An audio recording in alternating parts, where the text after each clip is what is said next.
me please introduce myself. I'm a woman of wealth and taste. I've been around for a long, long year. So many man's soul and faith.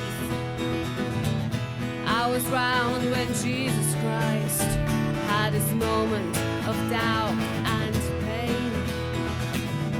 Made him sure that Pilate washed his hands and sealed his faith. Pleased to meet you. I hope you guess my name. Oh yeah. But what's puzzling you is just the nature of my game. Oh yeah. I stuck around St. Petersburg when I saw it was time for a change. Killed the Tsar and his ministers. Anastasia screamed in vain. I brought the tank, held a generous crank. When the blood raged and the body sank. Hey! Pleased to meet you. I hope you guessed my name. Oh yeah. But what's puzzling you is just the nature of my game. Oh yeah. Woo!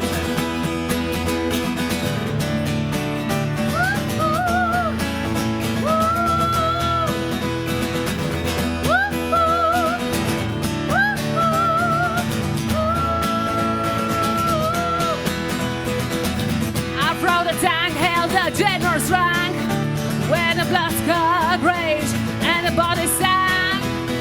Hey! Pleased to meet you. I hope you guess my name. Oh yeah. But what's puzzling you is just the nature of my game. Oh yeah.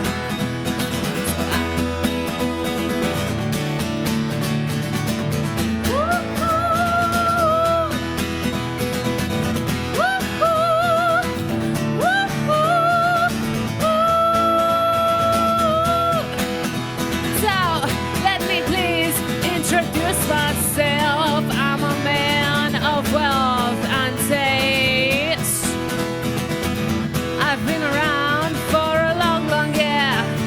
So many man, soul and faith. I was round when Jesus Christ had his moment of doubt and pain. Made him sure that Pilate washed his hands and sealed his faith. Pleased to meet you. I hope you get my name. Oh yeah. But what's puzzling you is just the nature of my game. Oh yeah.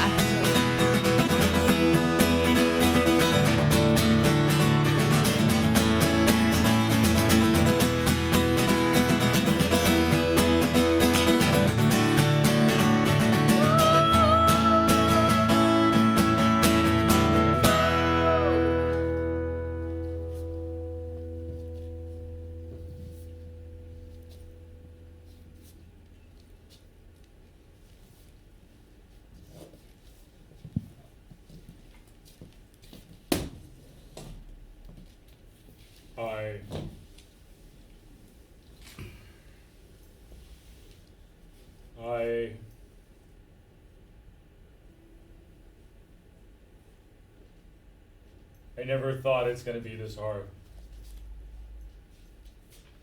It's one thing to be sitting on your own, talking to yourself, and it's a whole nother thing to tell someone else.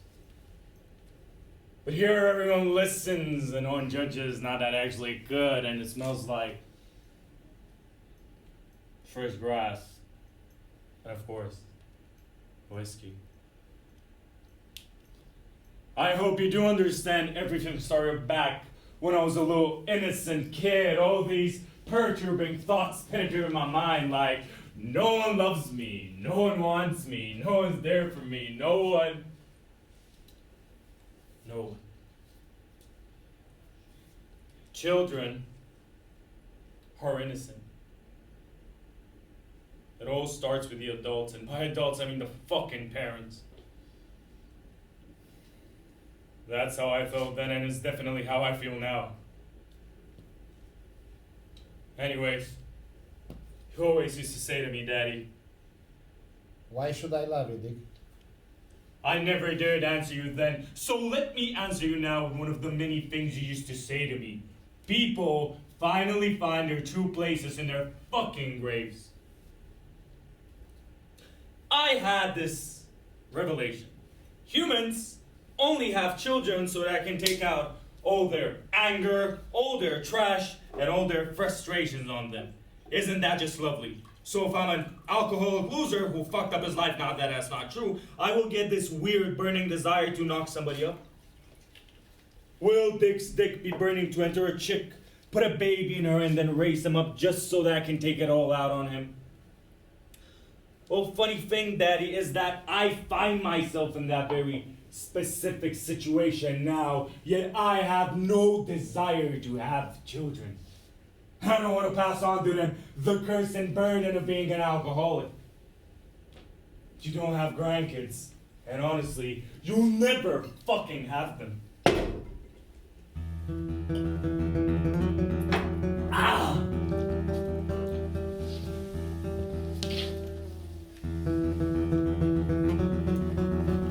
Remember our morning ritual, Daddy? You would have me wake up before you, so that I would cook you sunny side eggs. And then you'd wake up and proceed and tell me that...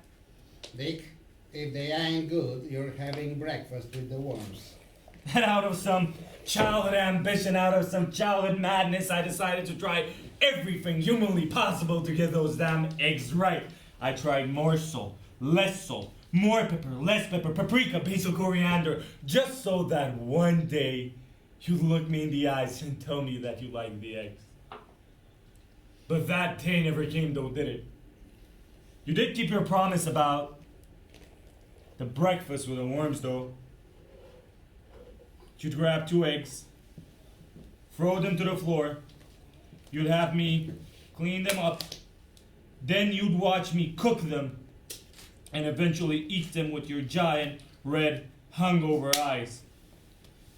How I didn't care that I was eating eggs with dust and shells. All that I cared about was pleasing you, you sick fuck. And then one day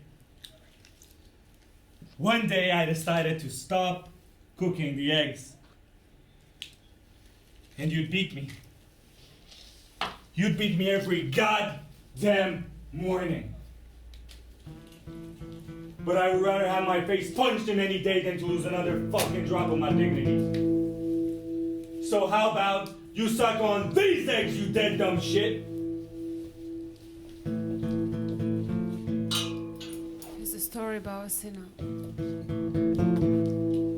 He used to be a winner who enjoyed the life of prominence and position. With the pressures of his father and his socialite engagements and his wife's fanatical ambitions. Well, it turned him to the booze, and he got mixed up with a floozy, and she led him to a life of indecision. The floozy made him spend his dough. She left him lying on Skid Row, a drunken lag in some Salvation Army mission.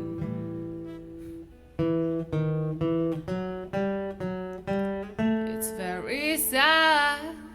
Oh, demon alcohol, memories I can't recall. Who thought I would say, damn it all, alcohol. Oh, demon alcohol, memories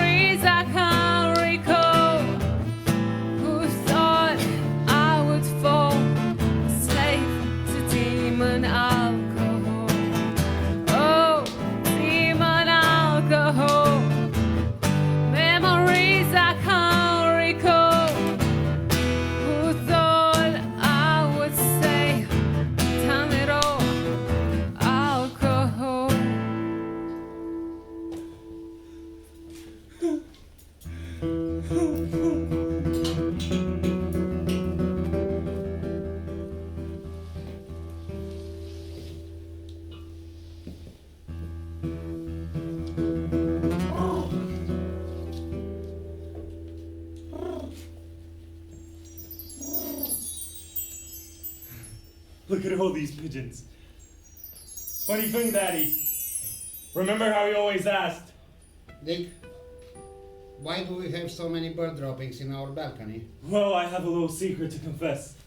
Until I was in high school, I had no other friends except the pigeons. And I built this contraption. I had a giant jar and I put a little piece of bread under it. And then the pigeons, they would fly, and then I'd catch them and I'd put the lid on.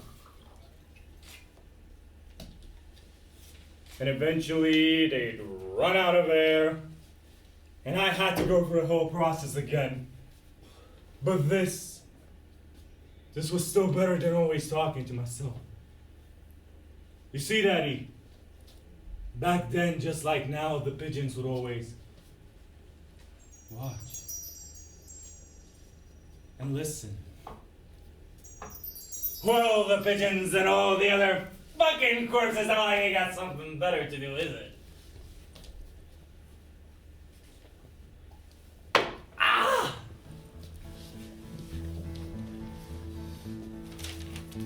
Thank you. When I was in kindergarten, I had an obsession to draw tits, titties, busts, bosoms, and boobies. When all the other kids would draw whatever the fuck they would draw, I would paint in and color with my little fingers donuts with nipples.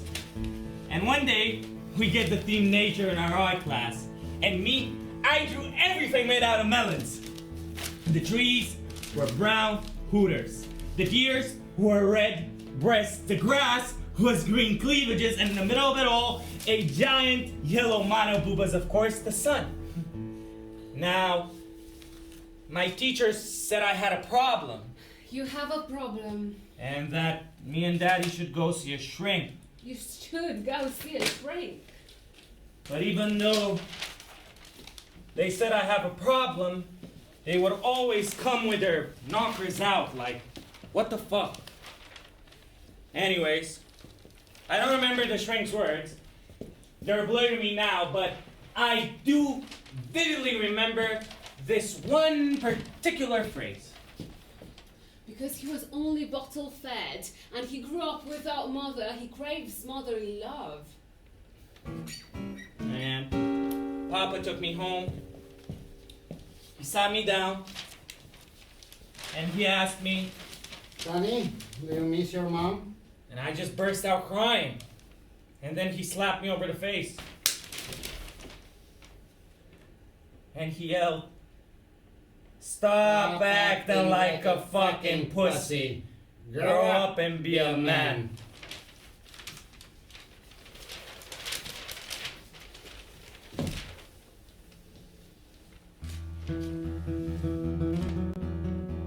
I was 4. Fucking 4.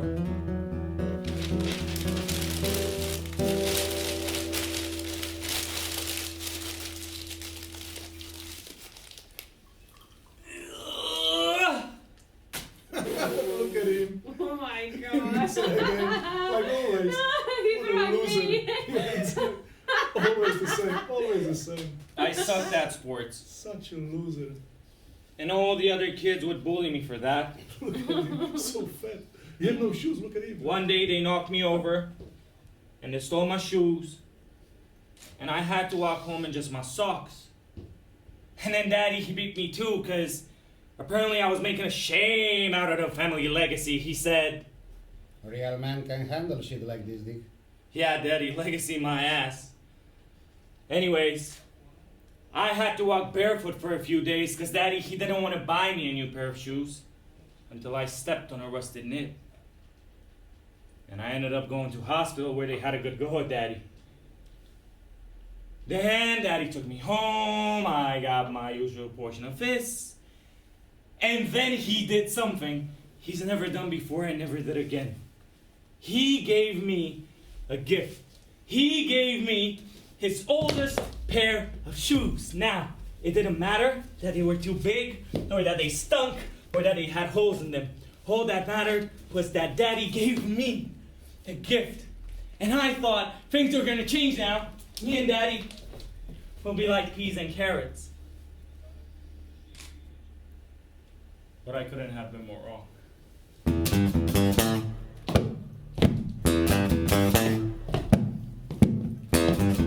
He's got a pair of old shoes. He's got a mojo too. He's got John the Conqueror. He's gonna mess with you. He's gonna make you go out. Lead him by the hand, and the world will know he's a hoochie Gucci man, and you know it's him. Everybody knows it's him. He's a hoochie Gucci man. Everybody knows it's him.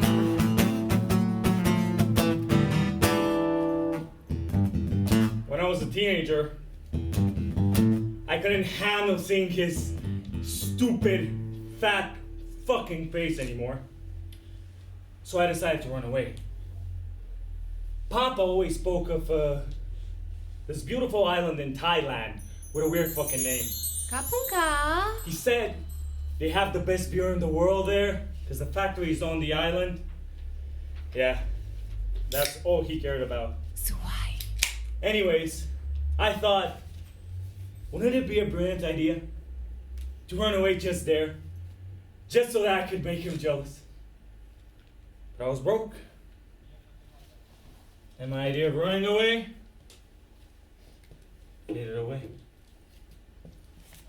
I worked hard. And I got big grades so I could go wherever I wanted to go. But you decided to enroll me in that damn place where you're teaching literature. And I said, okay, that's fine. I'll just befriend people like me. People who are different. I thought the fact that I was heavily overweight will not matter anymore, but it was even worse than school. You see, no one ever inspired me to love for sports. That was your fucking job, old man. But all you've ever inspired was picking up the bottle and eating and drinking my pain and anger away. All the other guys were so athletic, had beards. Me? I looked like a little hairless ball of lard. I looked way younger than I actually was. And worst of all is that I looked like an exact copy of Daddy. Because we were the only two morbidly obese fucks in that whole place. And I prayed. I prayed each day that nobody figures out that we're related. But of course it was a matter of time until everybody knew. And it would hurt so much more when they called me your son than when they called me Fatty Patty. But that was then. And this is now. I grew a beard, lost some weight, and if I could stop drinking, I'd probably not have a belly at all, but I can't stop drinking. I can't stop drinking. I can't stop drinking. I can't stop. I can't stop drinking.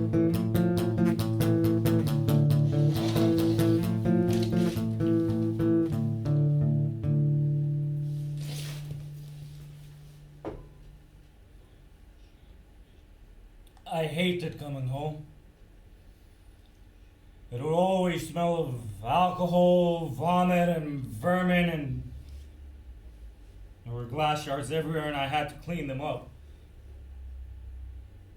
And that's why I locked myself in the school library so that I wouldn't go home.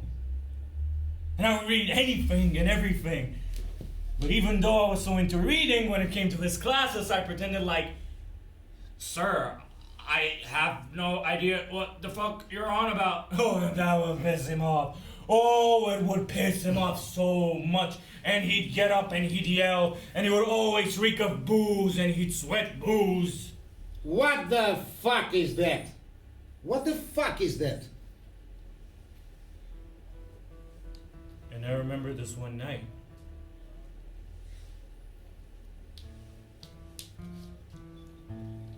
The TV on loud.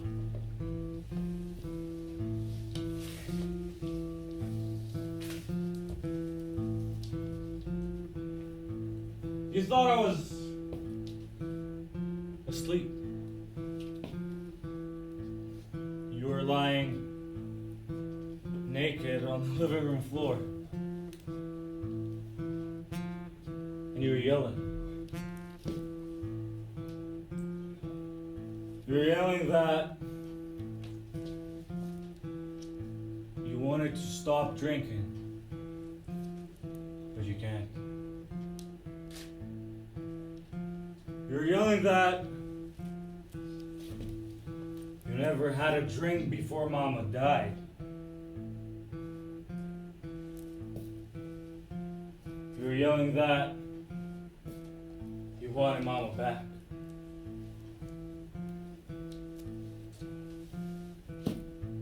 You were yelling that you wanted to die. And that night, for the first and only time in my life, I actually felt pity for you. But it all went away as you woke me up with a slap over my face as I couldn't hear my morning alarm. And you'd blame me, and you'd beat me for our lack of funds, but you'd go out and spend it all on fucking booze. I was so poor, I didn't even have enough money to get a fucking haircut. My daddy would cut my hair, and he ain't no hairdresser. You'd blame me and beat me for not having money. You'd blame me and beat me as being the sole reason that you started drinking. You'd blame me for Mama's death. You'd blame me for everything and anything.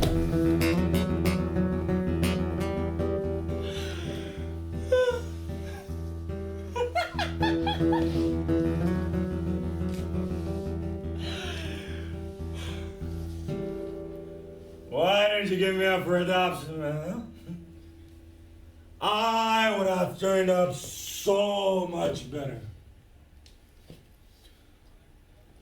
Ladies, gentlemen, pigeons, and corpse and buskers, I dare ask, what is worse?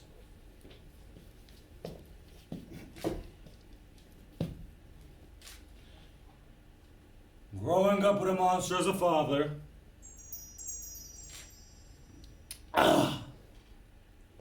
or not having one at all.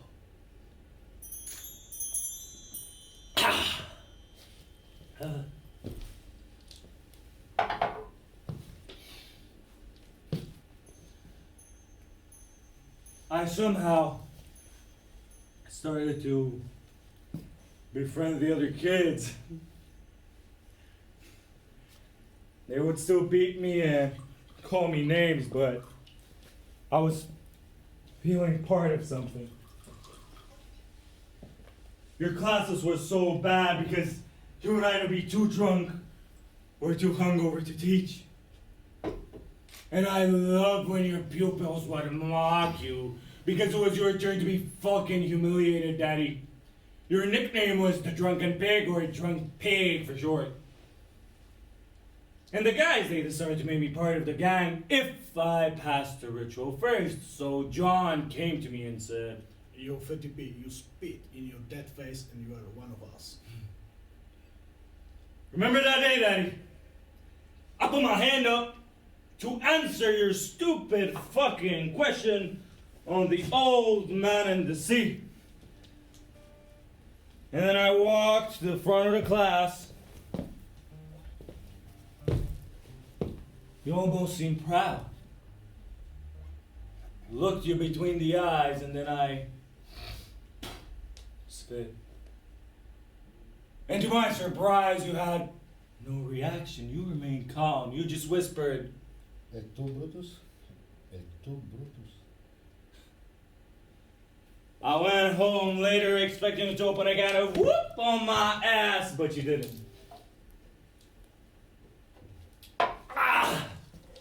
Until later that night.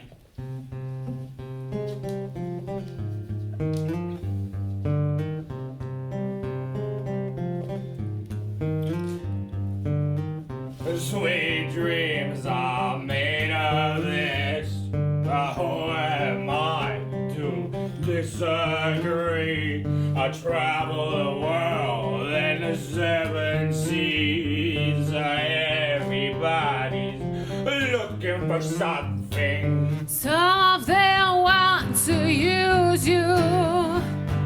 Some of them want to be used by you. Some of them want to abuse you. Some of them want to be abused.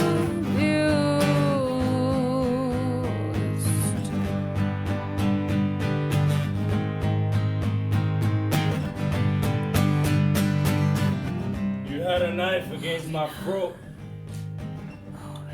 and you whispered, Not so funny now, funny man. I was just hoping you'd do it. Just end it all there and then, but you didn't. You just threw up on my face and walked out. And since that night, I've always slept with a cabinet against my bedroom door. And even though you're dead, I still do it now. So, Daddy, here's what I want to apologize for. I'm sorry that my spit wasn't fucking bigger.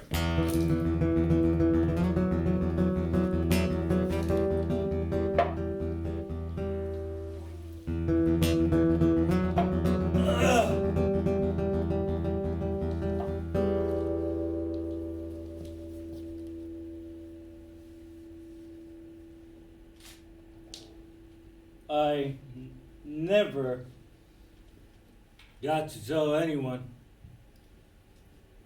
what I wanted to do when I grew up. I wanted to be a voiceover guy, I think it's called. I wanted to read books, and then children all over the world could listen to my voice. When other kids would feel alone and scared and terrified and have shitty fucking parents like my fucking dad, they could listen to a story right by me and find hope. But I never had the cojones to try out.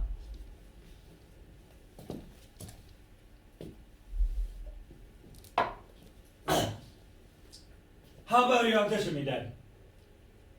Right here, right now. You see, I have a favorite book, which I've always wanted to read an extract. No. I have a favorite book, which I've always wanted to read an extract. No.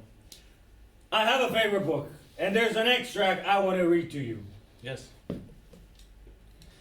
It is, of course, from the Karamazov Brothers, by none other than Fyodor Dostoevsky.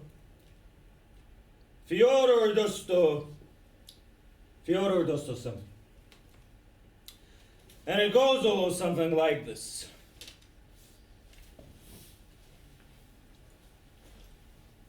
There was a little girl of 5 who was hated by her father and her mother. Most worthy and respectable people of good education and breeding. This poor child of 5 was subjected to every possible torture. They beat her, thrashed her, kicked her for no reason till her body was one bruise. Then they went to greater refinements of cruelty. Shut her mouth all night in the cold and frost of a privy, and because she did not ask to be taken up at night, as though a child of 5, sleeping its angelic sound sleep, could wake up and be trained to ask, they shut her mouth and smeared her face with excrement. And it was her mother. Her mother did this. And her mother could sleep, hearing the poor child's groans.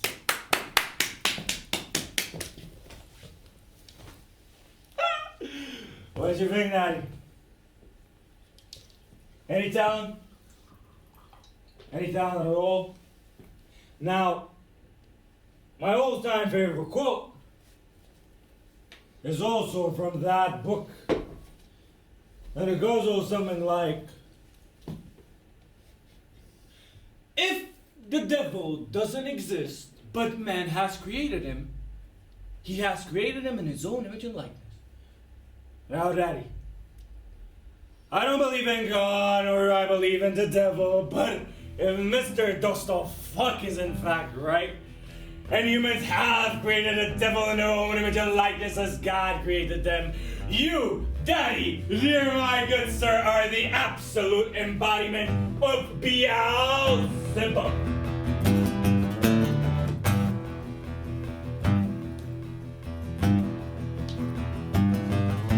If you are the dealer, I'm out of the game. If you are the healer, it means I'm broken and lame. If thine is the glory, then mine must be the shame. You want it darker, we kill the flame.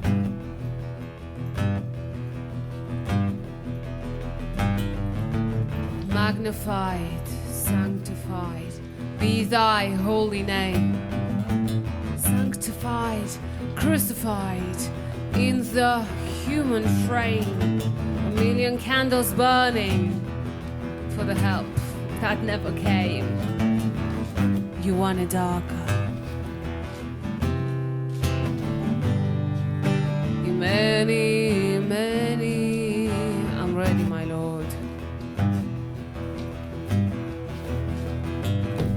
There's a lover in the story, but the story's still the same. There's a lullaby for suffering and the paradox to blame. But it's written in the scriptures, and it's not some idle claim. You want it darker. You want it darker.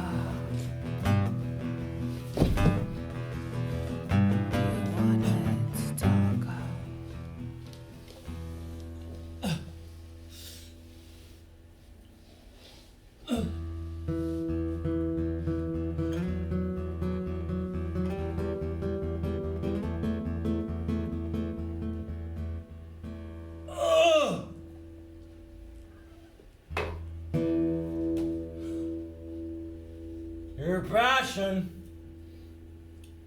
my fucking curse. I actually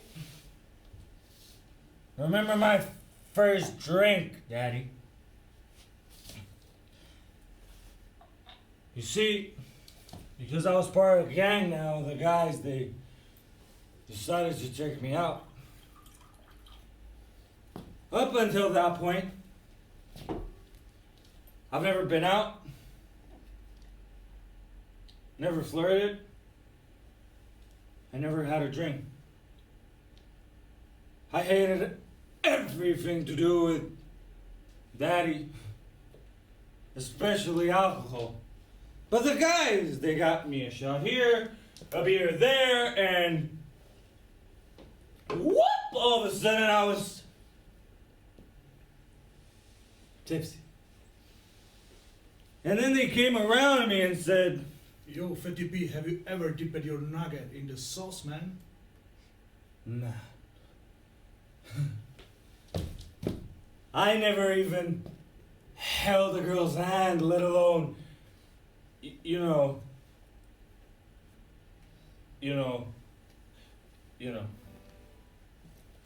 So they hooked me up with a short, fat girl. Her name was Rachel, but everyone called her Betty. was an ugly Betty. And I can honestly say that was the first beautiful night of my life. And I understood why you like drinking so much, Daddies, because it made you forget. And I decided to pick up on this great, beautiful hobby myself. Not as much and as often as you, but whenever I found the lost bottles in the house, I would chug my memories away in it.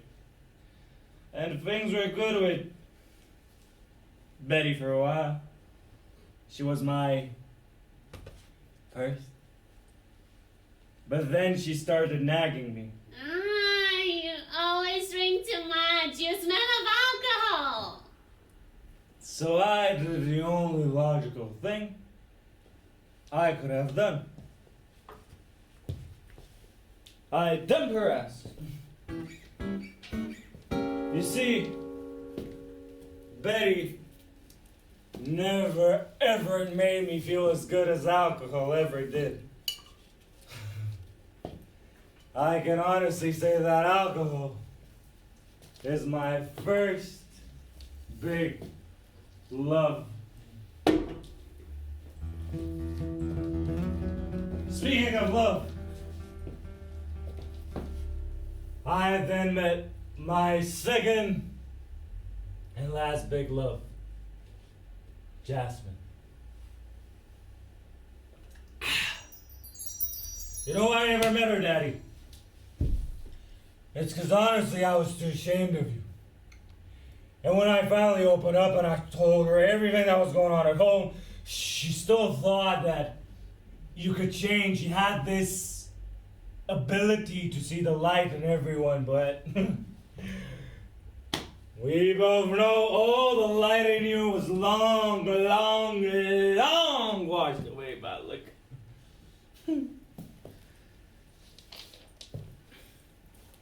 And Jasmine, she taught me many things. She taught me how to dance, taught me how to dress, how to be a better man, how to care for the environment. She even got me sober. This whole time, I had no quarrel with you, good sir. I didn't care what you were doing because I spent most of my nights at Jasmine's house because it was clean, it smelled nice, and God, I even loved her parents. For the first time in my life, it felt like I had a family. And on that Wednesday morning, I got down on one knee. And I asked her, Jasmine, will you marry me?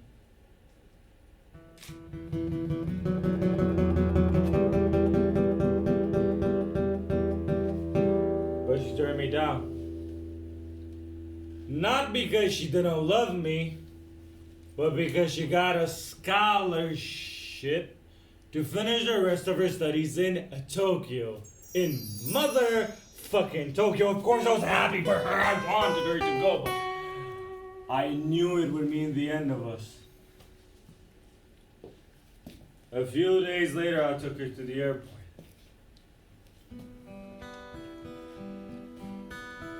And she made me swear I'd never drink again.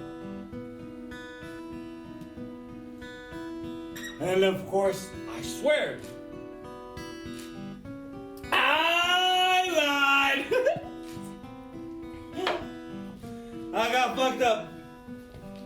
And I came home to you, Daddy. That was the first time you saw me drunk and you were proud. I could tell. And what did you say, Daddy? I've been down on this road, boy.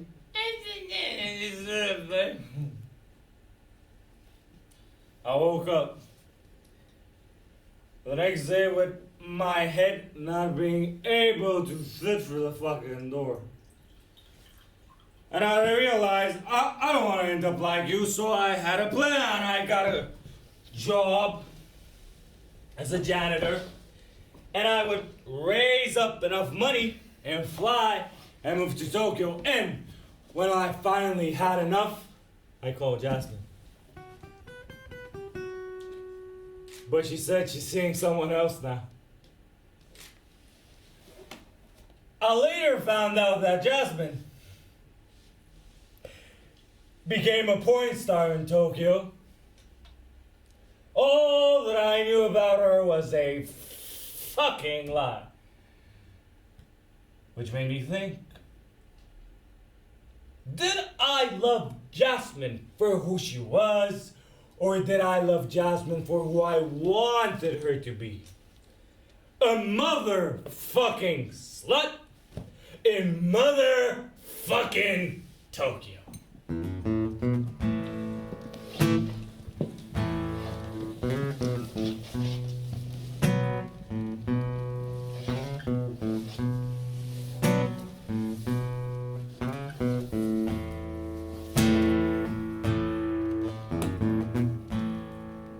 Used to spend my nights out in a bar room.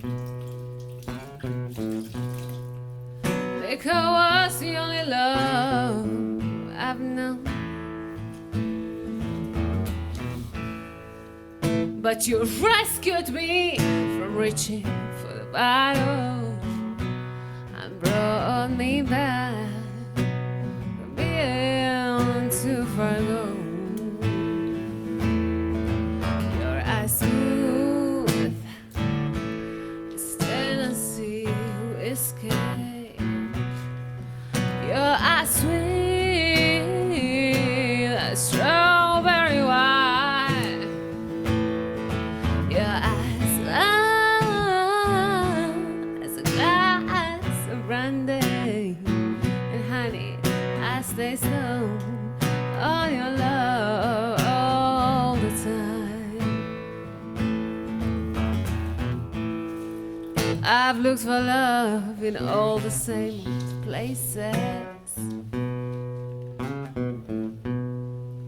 Found the bottom of a bottle always dry.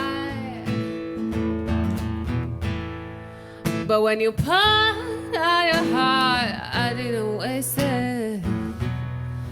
'Cause there's nothing like your love to get me high. Your eyes smooth as Tennessee whiskey. Your eyes sweet as strawberry wine. Your eyes warm as a glass of brandy. And honey, I stay stoned on your love all the time.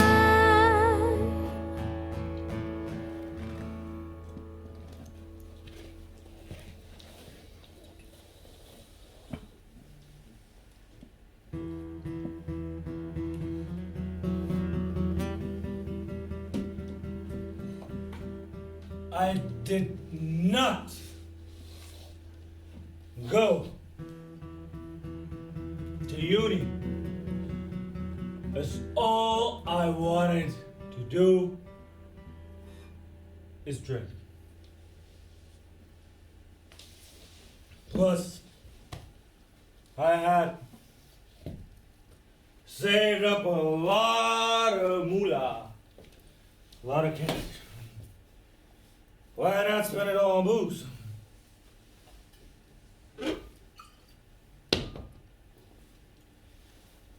And things were good for a while in a fucked up way. And all the beautiful mornings when I woke up with my face in my own vomit. Or was it yours, Daddy? Who cares, the good old times. You'd always shout at me and beat me for drinking too much. Yeah, Daddy Luca's talking. You know what they say? The apple doesn't fall far from the fucking tree. You know why I never punched you back, Daddy? I was too afraid I wouldn't stop. Well, at least I got to find out more about Mama.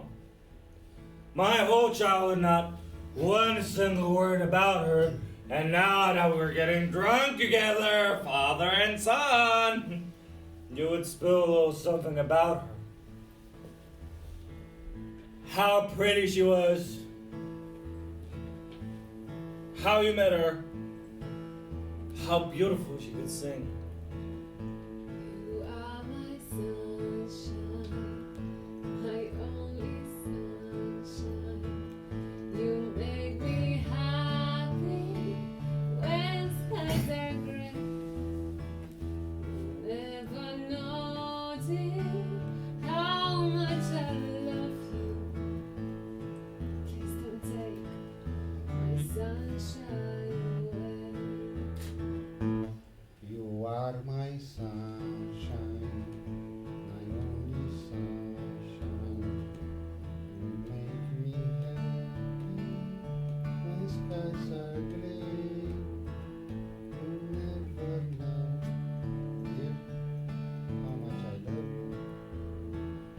Please don't take your sunshine away. You killed her, Dick!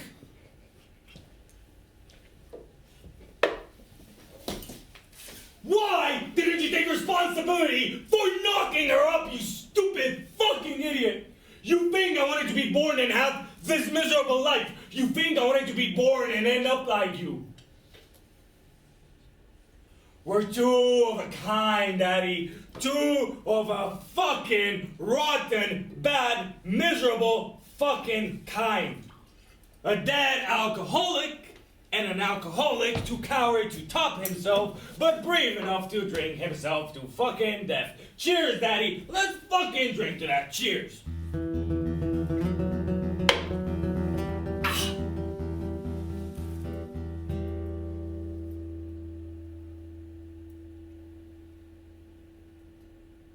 Daddy. It's been exactly 1 year since the day you died.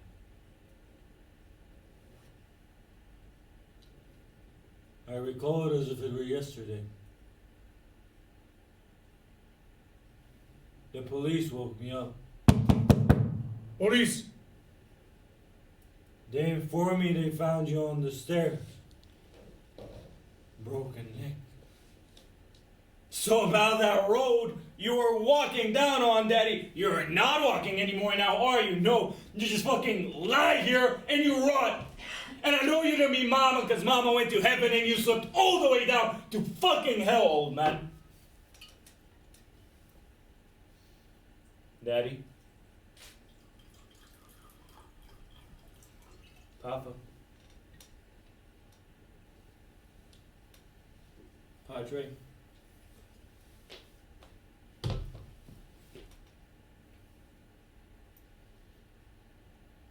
Tatikule?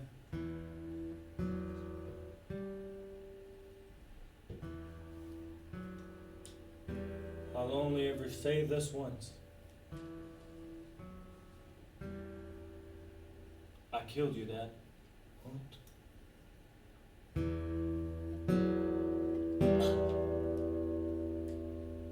You had a few stairs left to climb up. And you looked up at me and said, Deke, in my own way. I love you.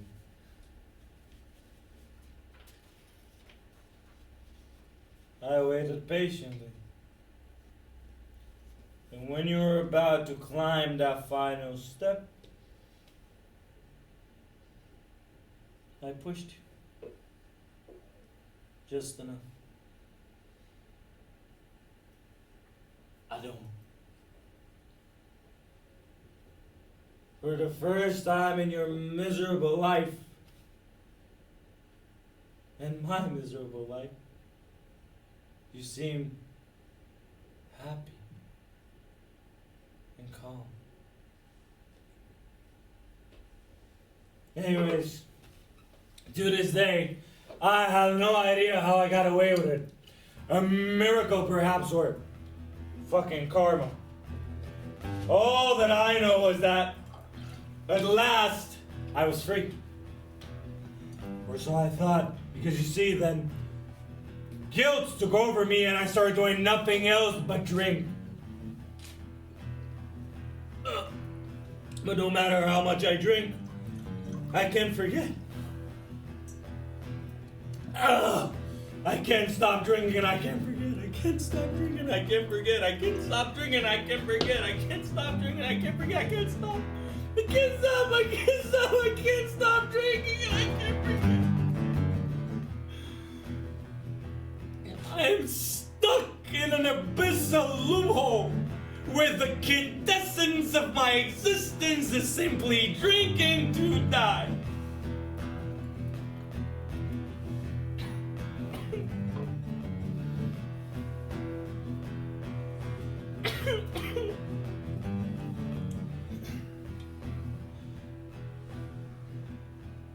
I'm sorry, Dad.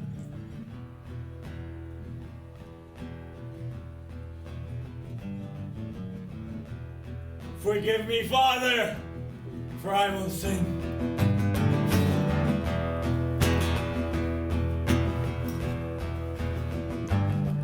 When he wakes up in the morning and it fills his cup,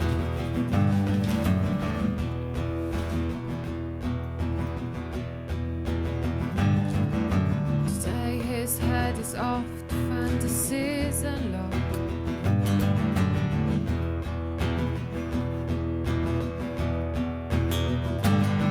And you know he's not right now.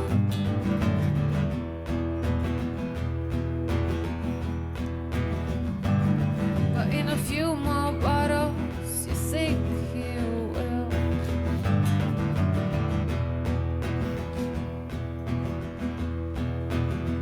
That's why you ask. Now, Daddy dear, why did you leave us?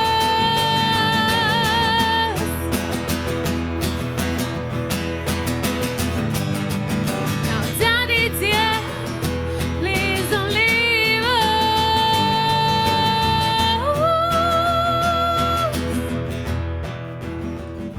Dear Sonny, nothing of what I wanted to give you was meant to hurt you. If you have suffered, please forgive me. I've only wanted to teach you the things I know by heart. I never meant to humiliate you. Don't get stuck in that paradigm. You can do many things. I never doubted that. Being smart aren't easy. It's a blessing and a curse. It takes a lot of power to handle it. I wanted to help you discover the power. If my way of being has hurt you, I'm terribly sorry. Use your hatred against me and become a force to be reckoned with. I don't matter, only you matter. Signed, B. P.S. You have been, are, and always will be my son. I've always been proud of you, the way I knew how. Take care.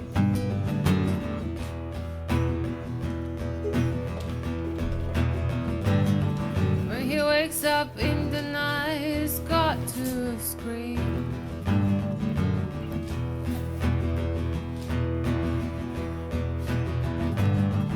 Only 16 years and he can't keep from screaming.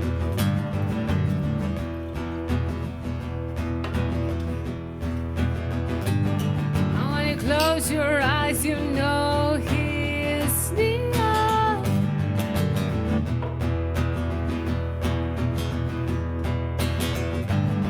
When you close your eyes, you know he is here.